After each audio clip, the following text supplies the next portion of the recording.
Of course it will, Joe. More than 80% of Americans will get a tax cut next year under the new law, with nearly as many taxpayers enjoying relief through at least 2026, and very likely beyond.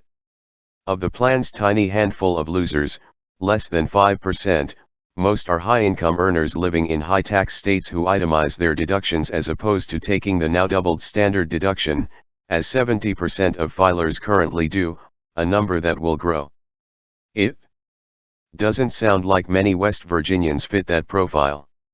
Manchin knew all of this, of course, but he voted with Chuck Schumer anyway, just as he's refused to help Republican senators confirm a number of highly qualified judges nominated by President Trump. Confronted with his tax reform vote on local radio, Manchin struggled to defend his decision. Senator Joe Manchin, D.W. Virginia, on Wednesday struggled to explain his opposition to the Republican tax overhaul, conceding in a local radio interview that it contains some good things that could benefit his state. "There's some good in this bill. I acknowledge that," Manchin said, when West Virginia radio talk show host Hoppy Kercheval asked the senator why he opposed legislation that will benefit the vast majority of taxpayers and businesses in the state. "The things that you mention are correct. Initially people will benefit and see some changes in their taxes," Manchin admitted. At times, it appeared that Manchin was wrestling with his answers, trying to justify his no vote without being too critical, and antagonizing Trump. Trump still has high approval ratings in West Virginia, a state he won over Democrat Hillary Clinton by nearly 42 percentage points. The senator could face blowback for voting against a measure Trump championed and that was supported by the Republicans in his state. If voters in the working-class-dominated state come to embrace the tax bill, Manchin's re-election challenges could intensify.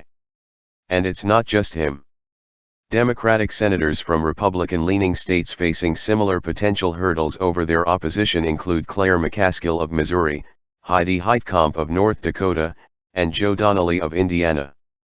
Manchin said that he opposed the bill because it adds to the national debt, and because the individual rate cuts weren't permanent. These are contradictory reasons. And if he was so concerned about the temporary tax cuts, as it stands families will receive relief every year for almost a decade, why wouldn't Manchin have voted for the bill, adamantly insisting that he'll vote to extend the tax cuts, or make them permanent, at the earliest possible opportunity? He also blamed his vote on the legislation's repeal of Obamacare's individual mandate tax, marking the latest instance in which he's defended the failing healthcare law, despite assuring West Virginia voters that he's opposed to the bad parts of it. Other faux moderates like Indiana's Joe Donnelly, and North Dakota's Heidi Heitkamp, who was forced to retract some of the false propaganda she spread about the bill, should be held to account, as well. And while we're on the subject of vulnerable Senate Democrats, what to make of this news? Hillary's favorable rating is at an all-time low, even lower than Trump's, yet she's reportedly thinking about stumping for Democrats across the country next year. Will Missouri's Claire McCaskill, who was the very first member of Congress to endorse Hillary Clinton for president last cycle, in 2013, welcome her old friend and ally back to the Show Me State for some campaign help? Mrs. Clinton managed to attract 38% of the Missouri vote last November. I'll leave you with this observation: remarkable, indeed.